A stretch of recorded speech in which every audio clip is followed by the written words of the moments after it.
80 жылдардың басы Совет армиясының қатарына шақырылдым. Мәскеудің маңындағы әскери бөлімге Орта Азия мен Кавказдан келген жас жігіттермен бірге түстік. Орта Азиядан келген 10 қазақпыз, қалғандары өзбек, тәжік, 2 қырғыз, 4 түркмен. Әскери бөлімнің қақпасынан кіргеннен-ақ жемтігіне көз салған бөрідей бізге бәрі жақтырмай аларып қарайды. Оказывается, здесь землячество. Кавказ рулет деген Дағыстан жігітінің айтқан сөзін құлағым шалып қалды. Құдай-ау, неге Кавказда тумадым екен деген жаман ой санамнан суман етпесі бар ма? Баняға түскеннен кейін жаңа киім алдық. Ротаға барып, жағамызды, шеврондарымызды тігіп жатырмыз. Түннің бір уағында топырлап, жерлестерін іздеп келген кавказдықтарды көрдік. Көп болса өзімізден 1-2 жас үлкен жігіттер, бірақ сайдың тасындай кең иықты, кексе жігіттер екен көрініп тұр.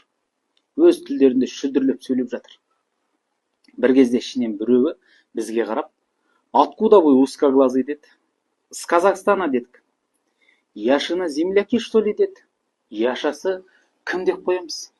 Әңгір тауа казармаға көз сілеусінің көзіндей сығырайған, арыстан жал, қабылан жота, бойы ұзын, жалпақ жауырынды солдаттың төресі кіріп келді. Палуан екенін пелмен қылып түйіп тастаған 2 құлағынан ақ көріп тұрмыз. Жуан балтыр, сом білек, түйе табан жігіт екен. Орманға Шерхан кіріп кеткендей әсерде болдық. Бағанағы кавказдықтар «Яша, салам алейкум, брат» деп жамырап амандасып жатыр. Олардың біреуін қаперіне іліп тұрған Яша жоқ. «Қазақтар бар ма?» деді қазақша. Әкемізді көргенде «Я, бармыз, мындамыз» деп мойнымызды созып жатырмыз. «Жүріңдер» деп мойнын қиқан еткізді. Енесіне ерген күшіктердей бәріміз оның артынан Ленкоға кірдік. «Қайдансыңдар, аттарың кім?» бәрін сұрап жатыр. «Көп күттім ғой сендерді, бауырларың» деп қояды. Яша деп жүргеніміз қазіргі оңтүстік Қазақстанның Жандарбек деген жігіт екен. Өзі палуан көкпаршы. Жандарбектің арқасында жаман өмір сүрмедік. Арқамызды тауға сүйегендей болдық. Ағамыз да жігіттің арлан екен.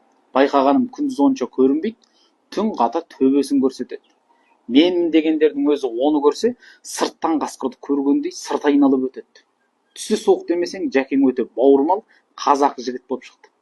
Санчасқа ауырып түсіп қалсақ, жылы жұмсағын алып келеді. Қалтамызға 5-10 сомын салып, ағалық қамқорлығын көрсетеді.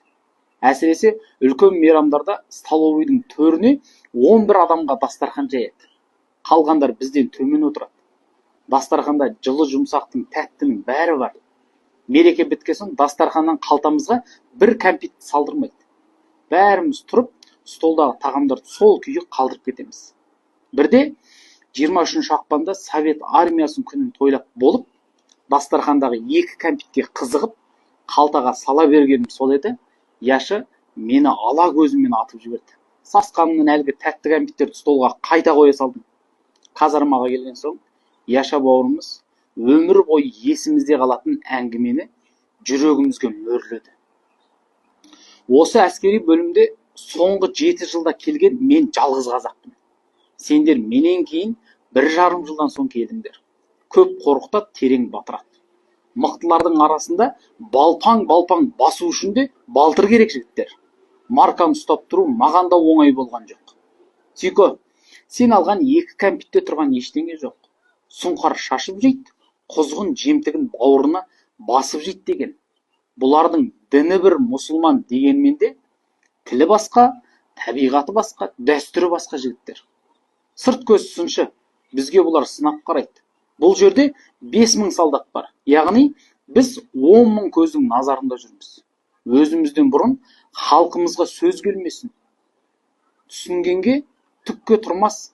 2 кәмпиттің өзі көп нәрсені айтады. Көже қарнымыз тойғанға мәз болып жүрген құлағы тесік құлдың балалары емеспіз ғой. Көңіл қарны тойған тек татаның ұлдарымыз. Бізден қалған көл көсір тамаққа қарап, уызына жарған халық екен деп, біздің қазаққа баға беретін мықты жігіттер бар ішінде олардың. Бірге бір төбелессем, маған төтеп беретін жігіттер аз арасында. Онымен 1,5 жылдың ішінде жұдырығымен талай рет дәлелдегем. Күшті білек бір бақыт. Мінезден көрініс табатын тектілік мың бақыт бауырларым. Тектінің қай кезде де мысы басым.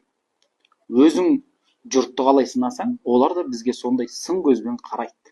аттың түгіндей әлемде, тайдың төбеліндей ғана елміз. Бабасы басы имегеннің баласы тізесін бүкпейді дегендей. Қазақ батыр халық деп құр кеуде кергенше, қанымыздағы тектілікті бекзада мінезімізбен дәлелдейік. 20-ға толмаған өзімізбен қатар жас жігіттің айтқан сөздері басқасын қайдам өзіңнің өңменінен өтіп кетті. Жарты жылдан соң Жандарбек брат елге кетті. Сабаздың баласы 10 жігітке татитын қазақ екен. Қалған 1,5 жылда қалған 10-ымыз оларға мықтылығымыз бен тектілігімізді дәлелдеуге тура келді. Бізге де оңай болмады. Алла абырой беріп, армиядан ауылға аман есен оралдық. Үлкен өмірге араласып кеттік. Талай қазыналы қызметтің құлағын ұстап келеміз. Кейде мына қызылды жасылды дүниеге қатты қызыққанда Жандарбек бауырымның сөзі есіме оралады. Дүниеге қатты қызығып, сол 2 кәмпиттің тәттіні қалдырған салғаннан кейін өзіңе, отбасыңа, әулетіңе, халқыңа сөз келмей ме деген сөзі ғана мені көп нәрседен тоқтатты деп Серік ағам әңгімесін аяқтады.